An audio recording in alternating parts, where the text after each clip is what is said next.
Hello, everyone. This is Tom Fox back again for another episode of Everything Compliance. Today we have the triplets of Jonathan Armstrong, Matt Kelly, and Karen Moore. And we've got a lot of great topics for you. So we're going to start across the pond, as is our want, with Mr. Armstrong. What do you have for us today, Jonathan? Yeah, I've just done a podcast on the Compliance Podcast Network on agentic AI, and I thought it might be useful to have discuss the same topic here, really, but with a slightly different flavor, I think. Um, Agentic AI is obviously huge news on both sides of the pond. Now, I know because I've drunk the Kool-Aid and I know the new administration's mantra that everything good was invented in the US and the greatest technology is from the US. But even little old Europe has got with the agentic AI program. Mistral, for example, a whatever the French for entrepreneur is, a French entrepreneurial agentic AI startup, has raised 600 million euros worth of investment. Helsing, a German one, 450 million. H, another French one, 220 million. Unique Synthesia, 11 labs, around about 450 million ish dollars between them. So there's a lot of money going into agentic AI. And as a result, the next salesman that knocks on the door with your knocks on your CISO's door or your project management team's door or your tech team's door is likely to have agentic AI in their sales promotions ready to sell it to you. So if you're a compliance officer and you don't know about agentic AI, now is the time to get up to speed, I think. So what is it? Well, effectively, it's AI that can autonomously make decisions and effectively go and recruit other AI agents to do tasks. So, for example, there is a rumor that those really annoying capture things that we get, how many traffic lights can you spot in this scene? There's a rumor that an agentic AI app has hacked that by recruiting another AI agent to send to effectively outsource the task to other people by saying, I'm a partially sighted individual and I can't do this task. Please do it for me. So agentic AI can, at best, think of fairly innovative solutions to problems. And that's why quite a lot of investment is going there because it's sort of often removing the human from the loop. And some of the early demonstrations seem very impressive. I was at one last week where it was said that the task of some 6 or 7 weeks could be done in a day. And agentic AI sometimes will set up its own almost mirror corporation with its own HR bot who's recruiting other bots to join the team to get the task done. But of course, that's not without its compliance implications. Just as whenever you're sourcing any technology, often our corporations would like to do due diligence on the on the corporations involved. And with agentic, that's much harder because you might not know who is being recruited to do the task because it's the bots that are recruiting and the bots deciding. So there might be issues, for example, with data. Now, obviously, um, DeepSeek, for example, is a provider that a lot of people are looking at, but they can't get comfortable because of the data location in China and the perception that if you put information into DeepSeek, it's going to be trawled by the Chinese government. But if you use agentic AI, then there's a risk that the bots don't know those sensibilities and they recruit on price or on speed. And so DeepSeek might be used for your tasks. There's also a struggle to meet transparency obligations. They're obviously very important under the EU AI Act, but also under GDPR as well. As we've talked about before, the majority of GDPR fines are around transparency, and it's hard to be transparent about how data is being used if you don't know yourself, because the bots are deciding. Equally, decision making is something where EU regulators have been very involved. There's a case just a month or so ago involving Dun& Bradstreet in Austria that's gone right up to the ECJ, and they have said meaningful information must be given about the logic involved. And again, how do you meet that obligation to provide the logic involved if you don't know? You can't just say, we outsourced all that to bots and it's a black box and we don't know. The ECJ have said that there could be a black box defense in some cases, but that's something that's going to have to be ruled upon by national courts on a state by state basis. And that's not going to be an easy defense to pull off. Uh, there's all sorts of other implications too, I think. Things like share sensitive data, invalidating patents, invalidating privilege, breaching sanctions, procurement regulations, IP issues, bias, discrimination. So, a whole host of issues, I think, that you'll have to think of if your corporation is thinking of deploying agentic AI. So, what are the solutions? Well, I think maybe they fall into three categories. There may be more. It's obviously emerging technology. So, we're thinking on our feet a bit here. I think, first of all, understand the technology. It's not good enough to have Armstrong's 3-line lesson on what agentic AI is. You probably have to do some proper research, a deep dive, look into the exact flavor of agentic AI that your corporation is thinking of adopting. Shadow AI is a real issue here as well, I think. You might not know that your business is using agentic AI, and it might be already. It might be something that your colleagues don't even know about because you're using, let's say, a consultancy firm that's using agentic AI to deliver a project for you and not telling you. The second thing I think you have to do is look at rule setting. So it is possible with any sort of agent to set rules to say you can recommend that we use another bot, but you can't hire them for us. Or you could theoretically go through some due diligence process that you build into that process and make mandatory. You could then audit against it to check that that's being performed. But you're going to have to look at your own risk tolerances and set some rules for the bots rather than have them do whatever they like, whenever they like, wherever they like. And thirdly, at least in the short term, you might want to consider having a human in the loop. So again, it's hard, I think, for AI agents in the abstract to set rules, to understand your risk tolerances. And that might be something that means that compliance officers are not redundant, at least for a few weeks yet. Matt, do you have a comment or question for Jonathan? Well, I have a couple of thoughts, and then Jonathan, if you do have a response, I'd be eager to hear them. But I was jotting down some notes about some of the phrases you used to talk about how agentic AI works. Agentic AI. I was about to say angelic AI. That I think does not work. But when you take some of these actions and you strip them down to their abstract compliance concepts, you start to see this takes you to some very weird places. So if the bot is hiring other bots, really that is third-party risk management.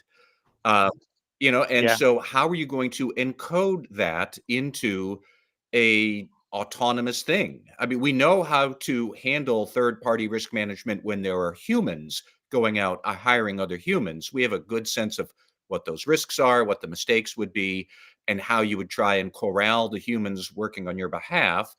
I'm not necessarily sure that we fully understand how to make that work with the bots. Um, Second, I was thinking about how would the bot working on your behalf, who may then hire other bots also on your behalf, but how are you going to create an audit trail for what it is doing? And why did the bot decide to use this other bot instead of that other bot, or do this thing instead of that thing? Um, but how are you going to make that audit trail? How's it going to be understood by humans? Where are you going to store it? Because I think if these bots essentially can work at limitless speed and do all sorts of things, that strikes me as that's probably a lot of data that we're going to have to store and correct. How do you keep Mhm. it secure so the bot won't go in and redocument or change prior documentation to cover its own electronic ass, I guess, if it makes a mistake? Um, and then even the point that you said where the bot might go and hire another bot. And my first thought was, well, hold on. Is it going to be paying the other bot? Like, is it going to be distributing money to that thing? Because wouldn't bots work for free? Because they don't need money. They don't need food. And I kind of pick on that just to show that right now we have, I suspect, neither the legal framework to understand how we should govern this, nor the compliance procedures to steer agentic AI in the ways we're accustomed to, or even just the basic risk management principles that, okay, I don't know if AI is going to be regulated or not, but even if it's not, it could still do severe damage to a corporation if you're careless with it.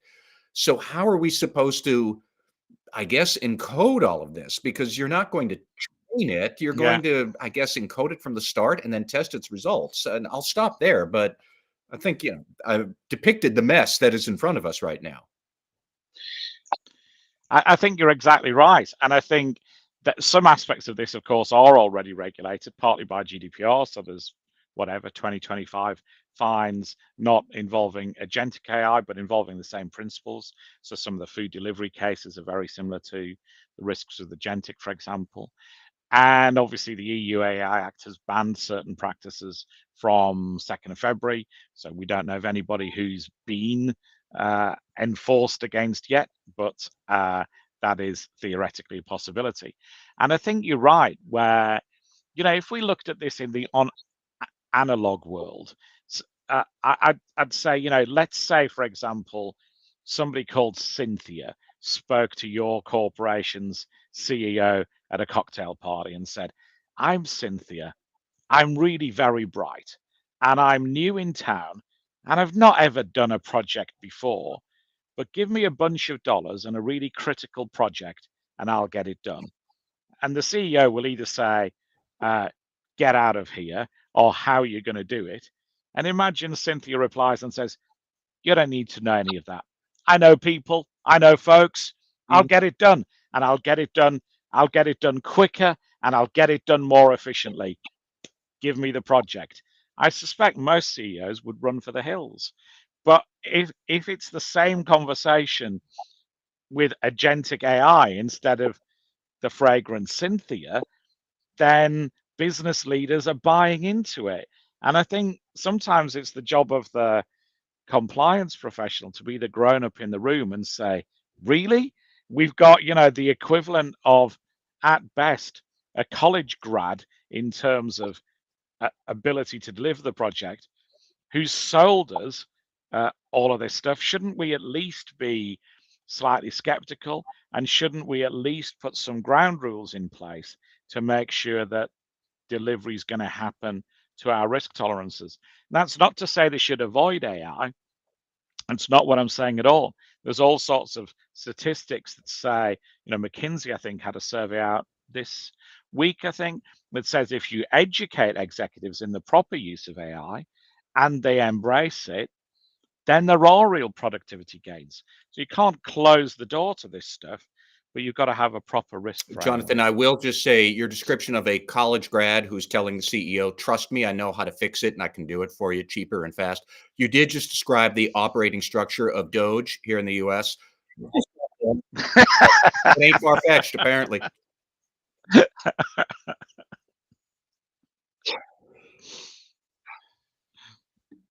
Karen, do you have something for us?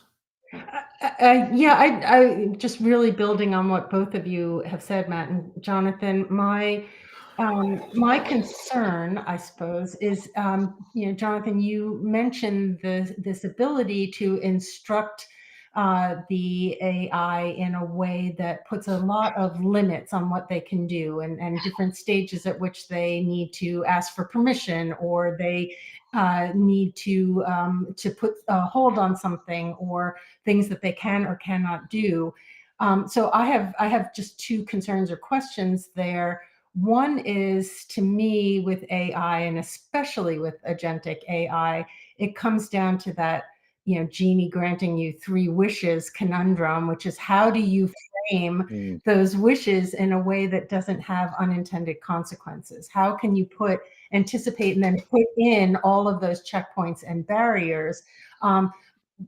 But I think it's possible, and I think if as you said, you talk to the people using or excited about engaging agentic AI and say, look, we're going to go step by step. We're going to just release this agentic AI in a very basic way, and then maybe add some other steps as we test it out.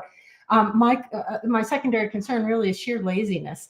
Is that once things get going and you see the possibilities and all the savings and all the really incredibly boring things that you can load off on the AI, and all of the speed that you can conduct some processes in, is that people fail to either carefully frame those instructions and those steps, but also to monitor them, to audit them, to adjust them, and to change them going forward. And do you see the possibility of regulation having a role there, education having a role there? Do we need some really huge disasters to have some sort of a learning curve for businesses in their use of agentic AI? I mean, where are those controls coming from?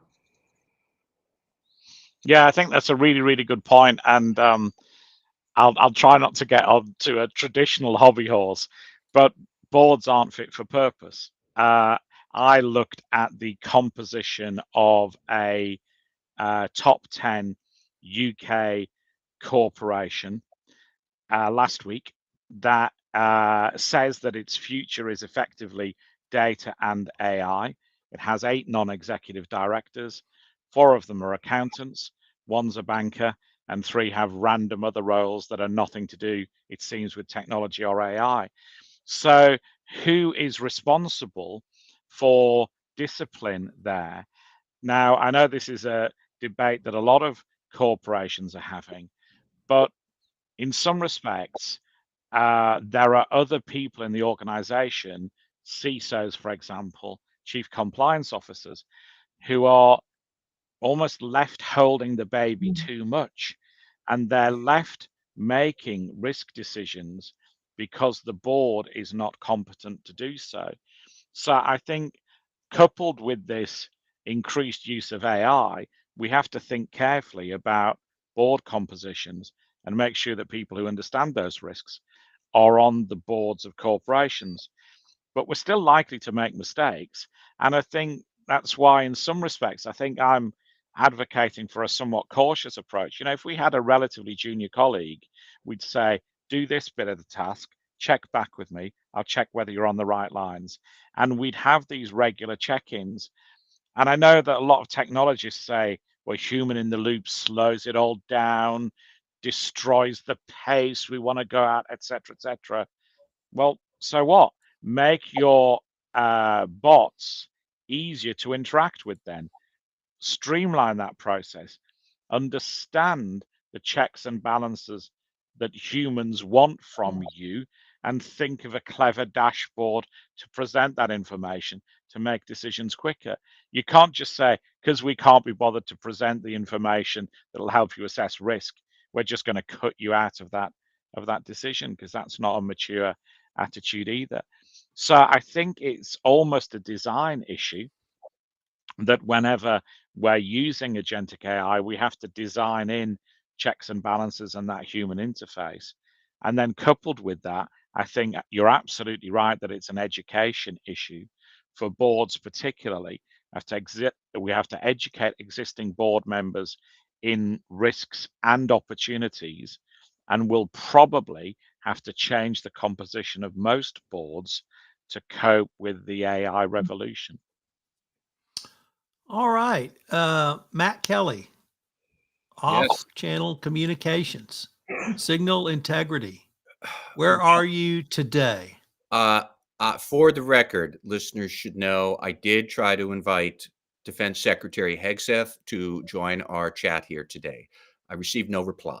So it is just the four of us here. We have nobody from the Trump National Security Team on this podcast. However, apparently they're on lots of other messaging apps gabbing away because, as we all, I think, now know, um, earlier this week, on Monday, which already seems like a lifetime ago in Trump news cycles, The Atlantic broke the story of how several weeks ago, President Trump's national security advisor, Michael Waltz, accidentally invited the editor of Atlantic magazine, Jeffrey Goldberg, to a group text of the vice president, the defense secretary, the national security advisor, another special envoy to Russia that Trump had named, the director of national intelligence, the CIA. You get the drift. Everybody knows this. There was a private group chat on Signal of Trump's defense team that they had accidentally invited Mr. Goldberg to, where they were talking about bombing plans to attack Houthi terrorists in Yemen. And it's a whole big mess. And as of today, nobody has been fired for this yet. However, the day ain't done, and you always have to wonder about that with the Trump administration. But I was thinking through the ethics and compliance lessons from this Signal debacle, and I will carve them up into two. I wanted to start with the more prosaic compliance and policy management lesson here because, somewhat to my surprise, as I investigated it, it is not exactly clear cut in the federal government whether you can or can't use Signal to talk about sensitive matters. I looked into this, and apparently, as recently as December, the Biden administration, the CISA, which is the cybersecurity regulator in the United States, the closest thing we have to a regulator, doesn't actually issue rules, it just publishes guidance. It published guidance about acceptable ways to have secure mobile communications on messaging apps. And it recommended apps that provide end to end encryption and expressly said, like Signal. Okay, so does that mean that maybe it is okay for what they were doing to chat about bombing terrorists on Signal?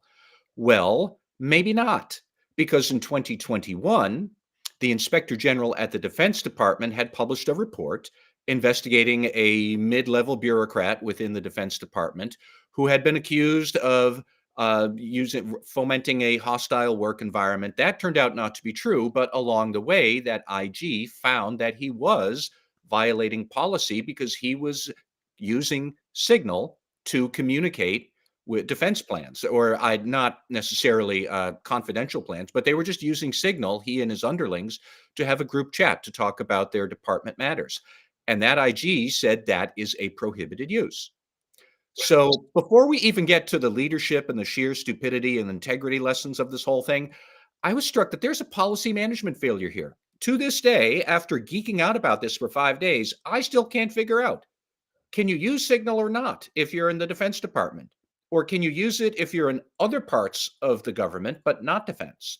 Can you use it to talk about routine things like securely discussing where you're going to get lunch, but not confidential things or classified things like bombing terrorists? Can you use it if you're down here on the org chart, but you're not up here at the top of the org chart? I don't know. And I've looked around several times now, and I've read other published reports about whether this is or isn't permissible. And I think the answer is still, it's not clear. So before you even get to who should be using Signal and exercising good judgment and setting tone at the top, do you have a clear policy for all your employees in your organization about what is an acceptable use for messaging?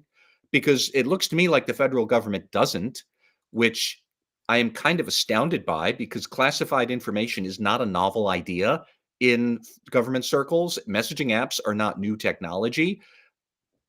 What are we doing here, people? And this, I think, is the fault of both the Biden administration and the Trump administration, and cutting through. They don't have strong, clear policies about what are employees supposed to do. I'll stop there with the more mundane compliance issues. I actually think that the real lesson here, and I'm sure most other people would agree, is the real lesson here is just the culture and integrity and accountability failure. These were incredibly high level, responsible people in the Trump administration doing exceptionally stupid things. And none of them seem to be aware of that.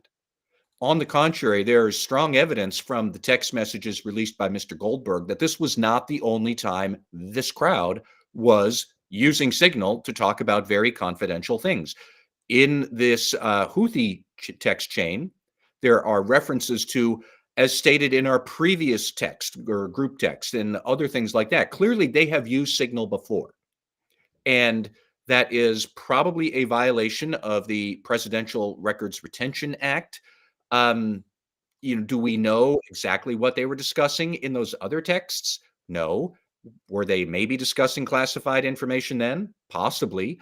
Were they discussing classified information in this one? I kind of sort of depends on how you think of it. I'm pretty sure that if I were disclosing attack plans, when are we going to bomb and what are we going to use? Where is it coming from?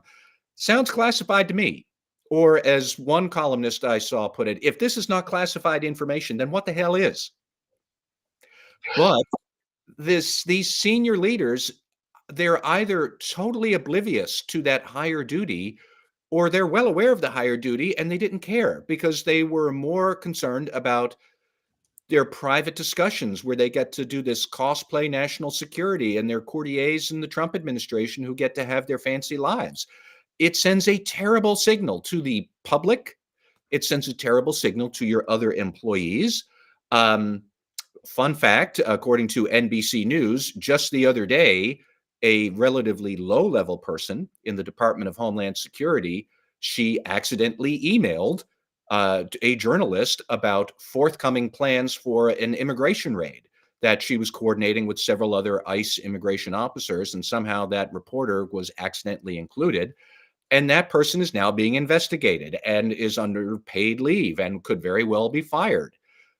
So how on earth are we supposed to take any of this seriously if the people at the top don't embrace the tone that they are trying to hold everybody to? There's no accountability here. I will die of shock if anybody gets fired. Although, if I had to say it, I suspect maybe Mike Waltz will get fired for starting this. The person who probably should be fired is Defense Secretary Hegseth, who was the one who really spilled the most valuable intelligence about the attack plans. It astonishes me. So sure, we could dork out about the records retention and policy management obligations here, and maybe there are lessons for larger companies.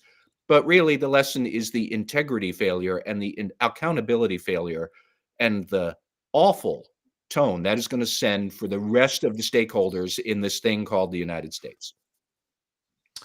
Mr. Armstrong, you've been waiting for this. What do you have? I have, yeah.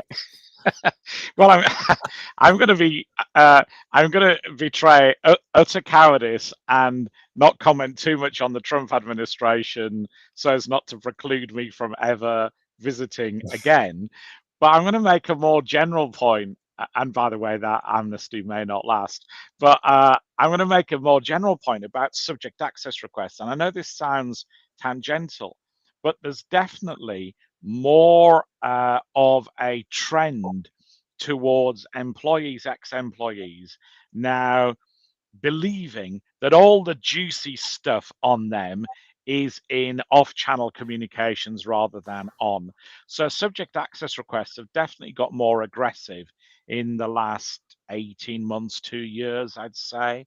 And most employees or former employees are almost saying, well, don't give me emails, give me the real stuff. And the more things like this happen, the more that sort of supports that belief that everybody discusses stuff on Signal or Telegram or WhatsApp about employees rather than on the corporate networks. And that then becomes more challenging whenever you're trying to deal with subject access requests, just because the tools aren't as good to ingest that data in and to review it. Then you've got all those conflicts between private lives and public lives. You know, just because you have an employee's or a co-worker's cell phone number on your device doesn't mean to say that you're conspiring to sack a whole bunch of employees.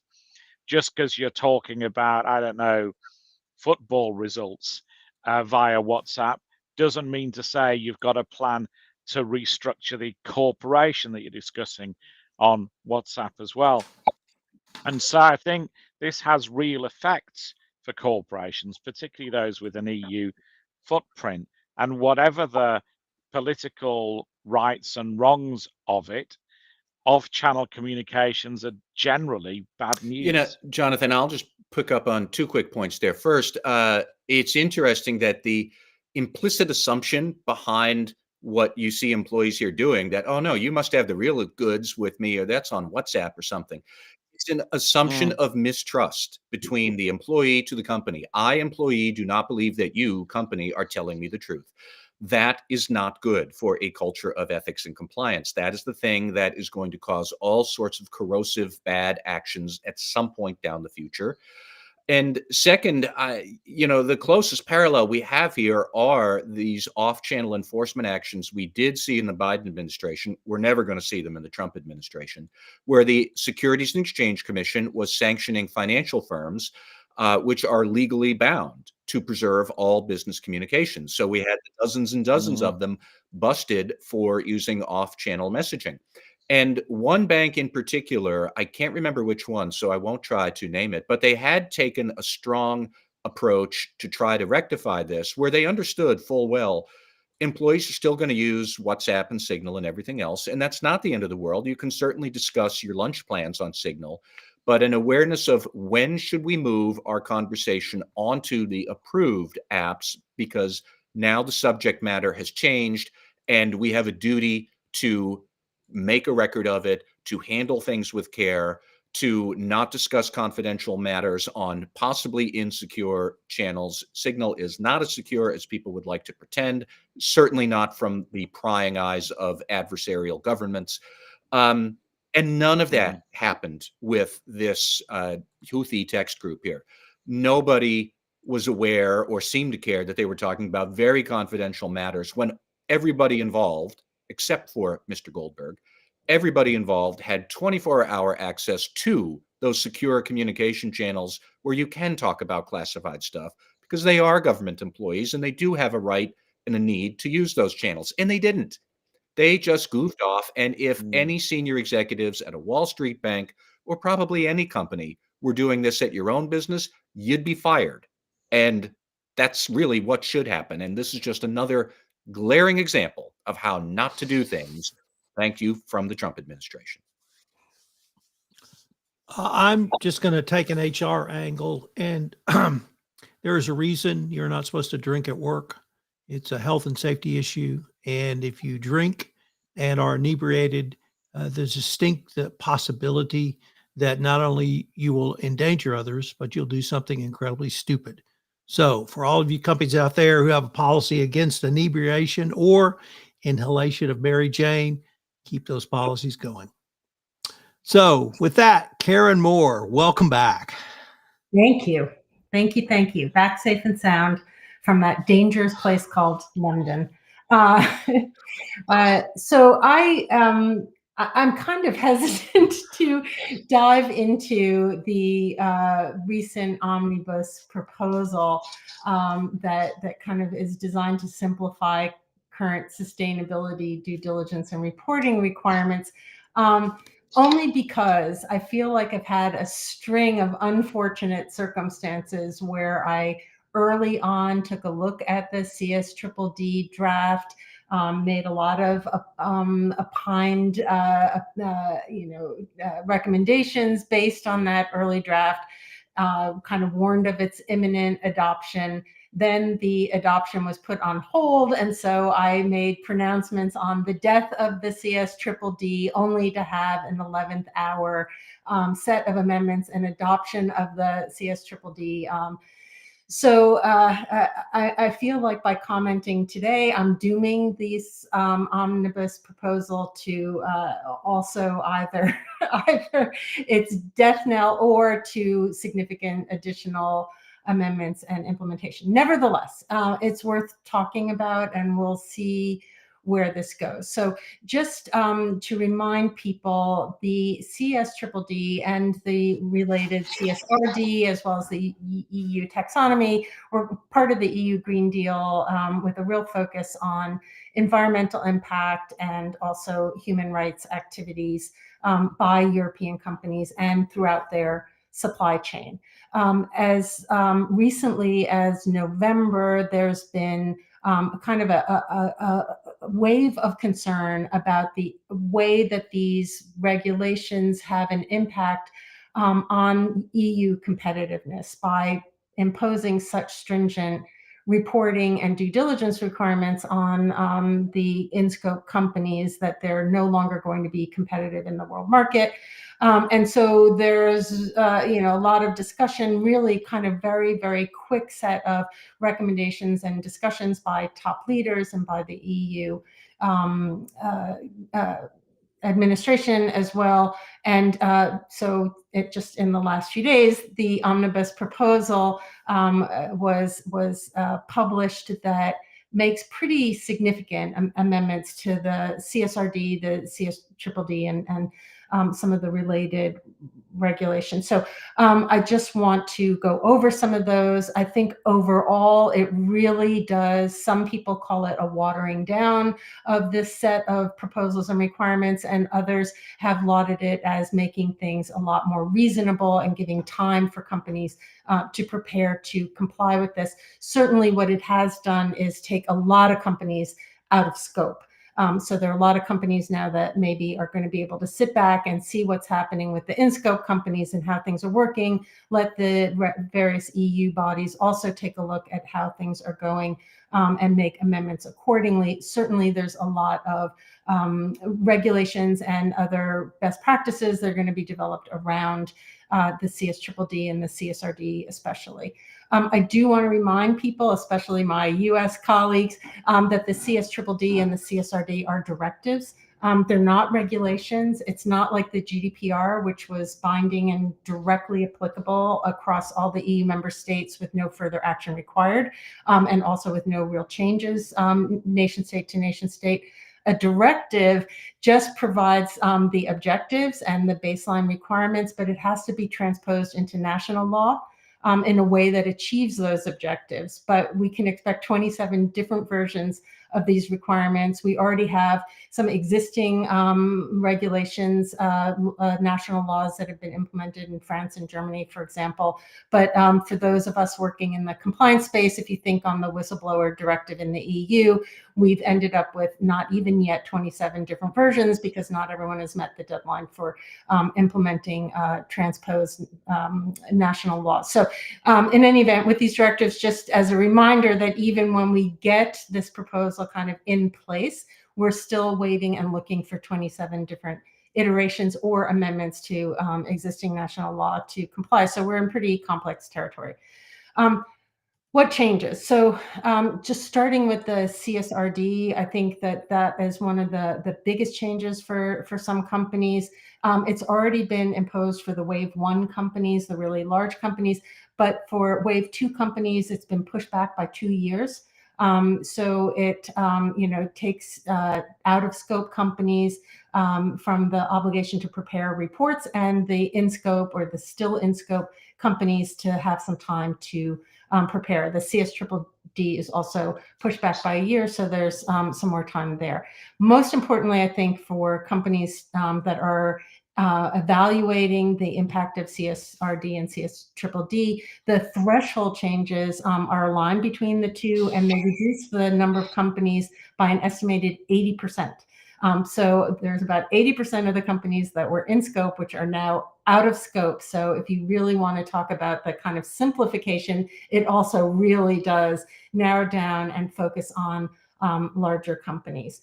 The other thing that has changed, which I think is of significant impact to the now in scope companies, is the value cap in the CSRD, which has been extended now to any suppliers under 1,000 employees, not just small and medium enterprises. So now the scope of the reporting requirements is narrowed down the number of suppliers, and voluntary standards can now be applied to any of those suppliers under 1,000 employees rather than mandatory, not just the small and medium enterprises. With this CSRD, the mandatory reported data points are substantially to be reduced. We're going to see some new directives or regulations or instructions for that. So there are going to be a lot less data points that need to be reported, and also no more sector-specific standards to be reported. So pretty, again, burden significantly reduced there. The thing I think that is going to excite most people, and certainly going to excite me when thinking about the due diligence implication, is that the CSDDD is now going to apply only to tier 1 suppliers. So what I was calling the blueberry muffin problem, where you needed to go down and find out where your blueberries were grown, you really only have in-depth assessment for tier 1 suppliers, and any kind of tier 2, tier 3, or indirect partners is only going to be required if a company has reason to believe that there's going to be an adverse impact on environment or human rights matters that they may occur or have occurred. So you're only going to have to dive into your supply chain if you have reasonable belief that there's going to be a problem.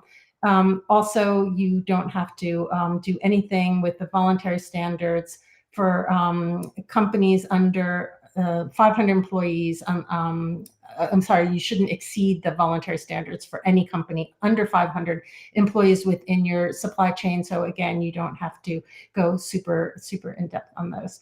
Another, I think, I don't know if this is a benefit or not, because I think companies should be evaluating this on their own timeline anyway, but the mandatory monitoring under CSDDD has been extended to 5 years instead of annual. So again, a substantially reduced burden on the monitoring and the obligation to document that monitoring. The termination of non-conforming suppliers has been replaced by suspension. So that's also, I think, more manageable requirements in your third-party relationships. There's limits to stakeholder engagements in CSDDD. So now it's only directly impacted employees and their representatives, so work unions, work councils, and the like, as well as individuals and the community. So it's limited stakeholder engagement required and pushed back to a later stage in the due diligence process. Interesting, I think, and bearing in mind this directive, right, so that we've got these individual member states, there is a no longer minimum harmonized penalty under the CSDDD. Right now, it's not less than 5% of companies' net worldwide turnover. That's been replaced by guidance to be issued to assist supervisory authorities in each of the member states in how to determine appropriate levels of penalty. So there's now going to be, on the one hand, maybe potential for lower penalties, but on the other hand, potentially wide variety in the way penalties are assessed member state by member state.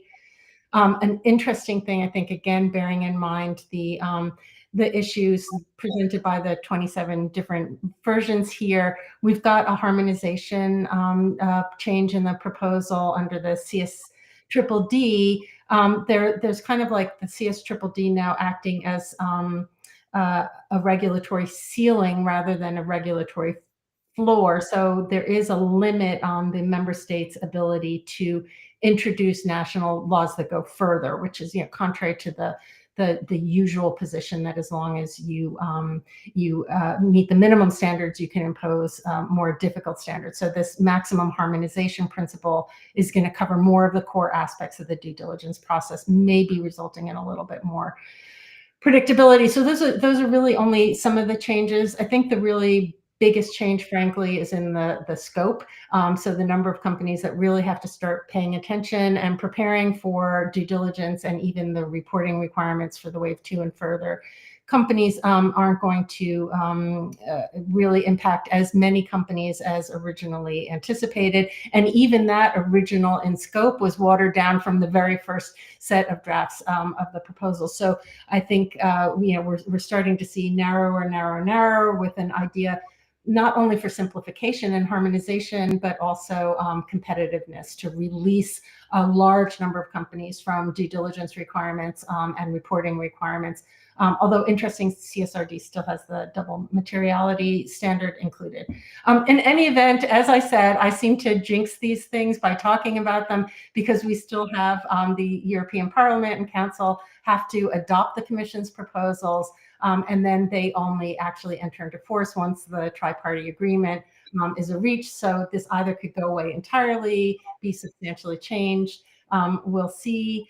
I do think in the meantime, just like comments that I've made about the potential for deregulation in the US, anytime there's a stepping back on the regulatory front, it gives companies an opportunity, whether they're in scope or not in scope, to really examine their own commitments, the things that are important to them, so that aside from the need to comply with legal requirements, or maybe even coming up with arguments as to why certain requirements don't apply to them, pick and choose the actions that make sense. So I think these conversations need to be had. Sometimes deregulation is a better opportunity to have those conversations about what's meaningful to the company beyond what might be required of the company. I think also the wind is blowing and changing in direction so quickly that it makes sense to at least keep an eye whether you're in scope or out of scope. Documentation becomes even more critical as decisions are made, so that you're kind of making available why decisions are being taken. And then I think that there are a lot of US companies that may have been concerned about falling in scope as tier 2 or tier 3 suppliers under CSDDD. That is, that they would be having to respond as a supplier to their European customers. They may be relaxing a bit on that, but again, you need to keep an eye out and see where things are going and what's happening. So that's my take for what it's worth on this simplification omnibus proposal. We'll see where it goes. I mean, mostly I think anything that gives companies more of an opportunity to examine their own processes, the better. We'll see what happens. Matt, do you have a question or comment for Karen? I suppose one quick comment and one question. First, to your blueberry muffin scenario, Karen, everybody knows the best blueberries come from Nova Scotia, and they are picked in the month of August. And if you are getting your blueberries from some other place at some other time, they are substandard berries. Well, But they are going to be much more expensive, Matt. And I, as a New Englander at heart, and you as a New Englander in reality, I am disappointed in your dissing of Maine blueberries. well, I am waiting for the Mainers who listen to this to send me hate mail, but I'm going to stand by my pledge that Nova Scotia blueberries are the best.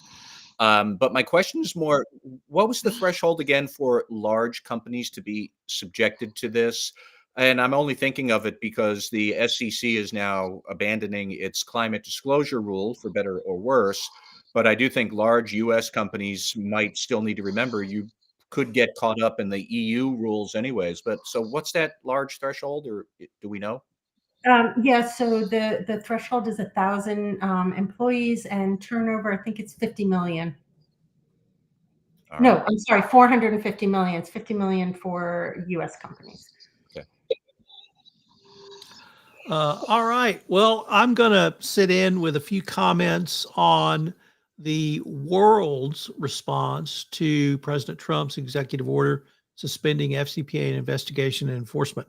I'm going to talk about a few disparate topics and see if I can tie them together. The couple of weeks after the executive order was released, I was on webinars for audiences largely outside the United States. And the questions were around, well, if the US is not going to lead in this area, who is? And my response was, well, you're going to have to lead. And the rest of the world's going to have to lead. And I think we've started to see that in a couple of different areas that I'd like to highlight. The first is the International Anti-Corruption Task Force, which was a joint task force of the United Kingdom, France, and Switzerland. And they made that announcement a couple of weeks ago, and they're going to pool forces and pool resources to do international anti-corruption investigations. The second was Matt and I had the opportunity to visit with Mary Inman this past week on Compliance Into the Weeds. Shout out to Compliance Into the Weeds. We're going to go very meta here with my presentation, and you'll see why in a minute. But Mary just returned from the United Kingdom, where she visited with the director of the Serious Fraud Office about the SFO creating a whistleblower bounty program for tips around violations of English law, specifically anti-corruption. She said that there's currently a whistleblower program, bounty program in place for His Majesty's inland tax revenues. I hope I've got that right. And that the FCA is also looking at having a whistleblower bounty program. So this could potentially draw more enforcement to the United Kingdom. The third area I'd like to highlight is I interviewed Jerry Zak. And for those who don't know, he's the most immediate past president of the SCCE. Well, he attended the OECD Global Anti-Corruption and Integrity Conference, which was held this week in Paris. And he said that obviously this Trump's executive order was a large part of the topics, but he found the approach, particularly the speakers, to be very measured, and that this was simply a change. And if the United States chose to de-emphasize bribery and corruption as a investigative and enforcement initiative, then the rest of the world would pick that up. And he said there were 4 general topics that he found the conference around, which was what all of this means for compliance programs, how governments other than the United States are going to respond, using incentives, compliance using incentives to create value for a company, and then data analytics, AI, and other technological advances. He said there were a few harsh questions, I think was the way he phrased it, thrown at some of the panelists, but in large part, the shock and awe of Trump Part 2 is over, and now it's almost business as usual, which surprised me a little bit. Nevertheless, Jerry reported that, and we will post that podcast on Monday for those who are interested in his thoughts on the OECD conference. So I see the beginnings of the rest of the world picking up. I'm certainly saddened, or would be saddened, if the United States loses this leadership. Nevertheless, if Brazil, if Germany, if China, if any of the countries who have had their own prosecutions around anti-corruption step up, it could be a very different world in 2029. It could be a very different world in 2026 even. Let's not forget that China has had a major anti-corruption initiative under Chinese domestic law against GlaxoSmithKline in 2013, 2014. Obviously, Brazil is very advanced. One of the reasons we had so many joint investigations over the past 5 or 6 years has been that the United States Department of Justice and Securities and Exchange Commission worked very hard to put on workshops and classes for prosecutors around the world on anti-corruption investigative strategies, tactics, and techniques, as well as enforcement.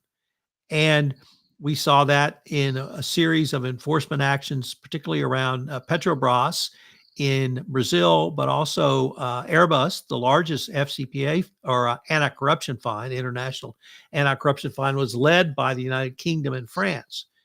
Switzerland just criminally convicted the former COO of a major trading company. So we've seen all of these countries enforce these. So I see the rest of the world stepping up. Where all this goes, I'm not quite sure. Nevertheless, I think the United States will lose leadership in this, and we'll have a much more fragmented enforcement scene going forward. what that means for U.S. companies, I don't think it's going to be anything good. So with that, we are off to fan favorites, shout outs and rants. Mr. Kelly has a hard stop, so we're going to ask him to go first, then back over to Jonathan, Karen, and I'll clean up. Matt. Well, thank you, Tom. There is certainly quite a lot to choose from here with rants, but I suppose I really wanted to zero in on the news happening this morning that President Trump has pardoned Trevor Milton, convicted fraudster. He of the Nikola Motors Corporation, which in the 2010s, late 2010s, was one of the stock market darlings in alternative energy, where he was building zero emission trucks. That turned out to be a fraud. He was convicted of fraud in 2022, sentenced to 4 years in prison. And the one detail I loved that really summed up and captured the fraud he was trying to perpetrate, he had a video of a zero emission truck that he posted on YouTube rolling along at high speed. However, it subsequently came out that when they recorded that video, the truck was in neutral, coasting downhill, and he had recorded it by framing his camera and holding it the correct way to make it look like it was on a flat surface when it was not. Anyways, Mr. Milton has been in prison for a couple of years. Now he's going to be out because President Trump has pardoned him. Fun fact number one is that Mr. Milton's attorneys were Brad Bondi. If that name rings a bell, it's because he is brother of Attorney General Pamela Bondi, although Mr. Bondi says he was not involved with the appeal for a pardon. However, his other attorney was Michael Mukasey, who, if you remember way back, was acting attorney general back during the waning days of the Trump administration. And Mr. Mukasey was a lawyer for, you guessed it, Donald Trump. He filed a friend of the court brief. So I might stand corrected. I'm not sure if he actually was representing Mr. Trump during the Mar-a-Lago case, but he absolutely was involved in filing friend of the court briefs on Mr. Trump's behalf. And then fun fact number three, Trevor Milton donated $2 million to various Trump PACs this past election cycle, compared to his previous political donations, which were 10,000 here, 10,000 there, that kind of thing. Now he dropped $2 million to support Donald Trump in 2024, while working with a couple of different attorneys who were very close with the Trump administration. And now, lo and behold, we have a fraudster who is going to be out. This clearly stinks to high heaven. Just another example of the lack of attention to any sort of accountability or any attention to the corruption that goes on here. Probably not the last time we're going to see this. Mr. Milton now says he's going to make a movie about his story and how he was, in fact, the victim here. But that is that. Mr. Armstrong. Well, I just wanted to pause for a moment to send my sympathies and condolences with the emerging news in Myanmar / Burma, Thailand and China, who've been affected by the earthquake. But I wanted to move on to shout out to Russell Brand, the former comedian and one-time actor, who exposed a some might say conspiracy theory, some might say absolute truth, that JFK was shot by Penelope Keith, the British comic actress. For those not familiar with the work of Miss Keith, I'd urge you to look at The Good Life on YouTube.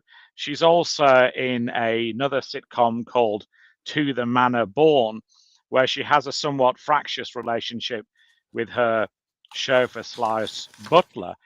Presumably it was part of that oeuvre that Brand echoed in his seminal work Arthur, the remake of the famous Dudley Moore film. But it's hard to contextualize how big a revelation that is for those who are not familiar with the work of Penelope Keith. I guess the closest I could give you is put yourself back to June 1914. You're in Sarajevo. Archduke Franz Ferdinand is driving along in his car, and he's shot by the Golden Girls. I think that's the sort of level of revelation that Brand's work is here. Now, Brand complains frequently that theories of his have no audience in the mainstream media. And there might be three reasons for that, it seems to me. First of all, conspiracy theories like that are often nonsense. Secondly, the mainstream media doesn't feature stories like this because they're nonsense. And thirdly, governments don't comment on stories like this because they're nonsense. So, Brand, thanks for raising the issues, but maybe we won't come back to you for your forensic evidence behind all of this. Karen Moore, when you stop laughing, can you share with us a shout out or rant? Oh, can I also say hashtag free the Golden Girls? Yes, I'm kind of sorry to follow on that because I think it's nice to end on a laugh, and I'm not going to be talking about something humorous. I want to talk about fear and anxiety rather than fear and loathing, I suppose. The kind of anxiety I grew up with, the fact that we were all going to die because Russia was going to bomb us with a nuclear bomb and atom bomb.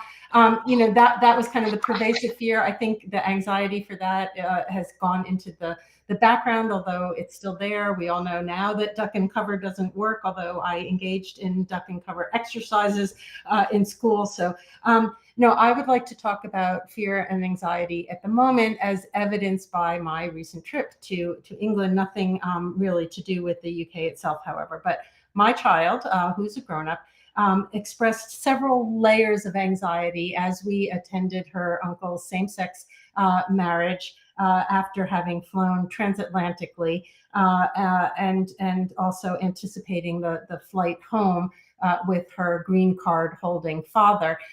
Anxiety that my child and their contemporary and peers may not be able to engage safely or even legally in same-sex marriage in the near future. That the flight safety was in question as we came over back and forth, not only on a Boeing, but also with reliance on US air traffic control efficacy, and that her green card carrying dad might be denied entry into the US, and therefore where would we go and live if not? So I think it's really sad that a 25-year-old living in today's first world leader of democracy country should be concerned about the safety of same-sex marriage, of a transatlantic flight, and of the legal ability of an immigrant to re-enter and live safely in the United States. So fear and anxiety, I'm sorry, to follow up on Jonathan, I'm a huge Penelope Keith fan. When I first got engaged to my English husband, I had to be immersed in, the sitcoms of his youth, including The Good Life and To the Manor Born, as well as some even way less funny sitcoms. So those another day. Well, I'm going to suggest that if Trump really wants to go all out, he needs to, in short order, pardon Sam Bankman-Fried and Elizabeth Holmes.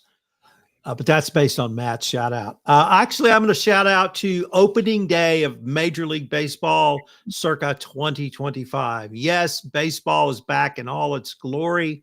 And I'm going to specifically shout out to my hometown heroes, the Houston Astros, who beat the New York Mets. Jose Altuve, after 12 seasons at second base, moves to left field. Josh Harder struck out Juan Soto to end the game with runners on base. Juan Soto, he of $300 million contract fame. But the best was Cam Smith. Cam Smith was a first-year rookie and had his first at-bat in front of his parents, friends, and family. He got a hit. So shout out to Cam Smith, shout out to the Houston Astros, and shout out to Major League Baseball. Well, guys, as always, this has been a ton of fun. I can't wait